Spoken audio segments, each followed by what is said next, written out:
សួស្តីបងប្អូនជាទីស្រឡាញ់នៅថ្ងៃនេះបងប្អូនមកបង្ហាញជាមួយនឹងប្រភេទ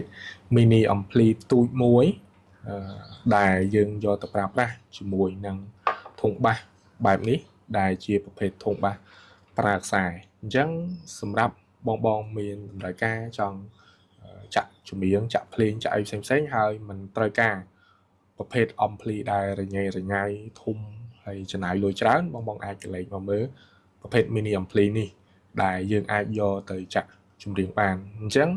ខ្ញុំនឹងមកបង្ហាញជាមួយនឹងមុខងារមួយចំនួនខ្លះនៅលើប្រភេទ mini ampli មួយនេះអញ្ចឹងចំពោះ mini ampli មួយនេះដែរវាមានកន្លែងកុងតាក់បិទនិងកុងតាក់បើកសេរីប៉ះពីដក10រហូតដល់6ដកហើយមាន volume ពីសេរីសំឡេងតិចនិងសេរីសំឡេងខ្លាំងហើយមាន treble ដក10និងបូក10ហើយចំពោះ treble នេះគឺសេរីទៅលើសំឡេងអ្នកចម្រៀងឲ្យឮបែបធ្ងន់ឬក៏ស្រាលទៅតាមអ្វីដែលបងស្រឡាញ់ចូលចិត្តហើយស្ដាប់នៅលើតិចបងហើយមួយវិញទៀតវាមាន mode ដើម្បីសេរីជាឡាញហើយជាមួយនឹង Bluetooth ហើយចំពោះ mini ampli មួយនេះដែរវាមិនមែនតែយើងយកមកប្រើជាមួយខ្សែទេមានន័យថាខ្សែ audio ហើយវាភ្ជាប់មកជាមួយនឹង Bluetooth version 5 ចុចឡើងដែលធ្វើឲ្យការភ្ជាប់ Bluetooth ពីទូរស័ព្ទដៃទៅកាន់ mini ampli នេះបានដោយមិនបាច់ប្រើខ្សែហើយចំពោះ mini ampli នេះនៅខាងក្រោយវាមានជាមួយនឹង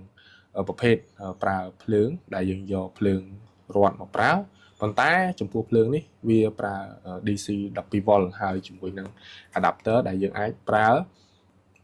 ចន្លោះភ្លើងពី 100V ទៅដល់ 240V អញ្ចឹងសម្រាប់បង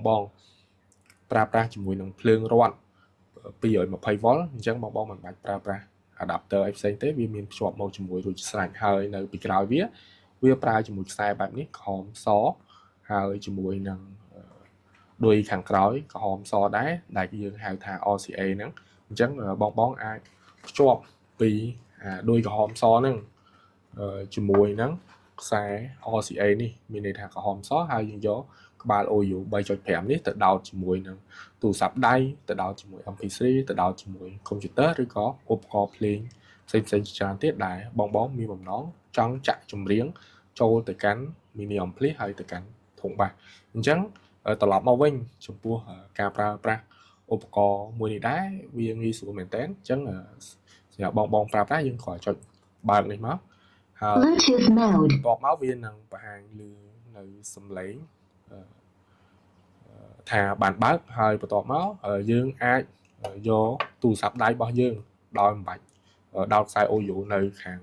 ក្រោយនោះទេគឺយើងមកភ្ជាប់ជាមួយនឹង Bluetooth របស់យើងតែម្ដងអញ្ចឹងឧបករណ៍មួយនេះដែរយើងបដូរតា mode មកដាក់តា Bluetooth មកអញ្ចឹងយើងបើកជាមួយនឹង Bluetooth របស់យើងហើយយើងចុចនៅត្រង់នេះ connected អញ្ចឹងនេះ Bluetooth របស់យើងវានឹង connect ទៅ direct ដោយសារតែបងអូនបានភ្ជាប់រួចហើយអញ្ចឹងយើងមកស្ដាប់ទាំងអស់គ្នាថាតើវាចាក់ឮដែរទេចំពោះ mini ampli នេះអញ្ចឹងយើងមករកចម្រៀងបាទអញ្ចឹងយើងបើកសំឡេងនេះយើងបើកសំឡេងampli នេះមកថាឮទេបាទនេះបងជាស្រែបាសទៅតាមនោះមកគុណស្រាលអី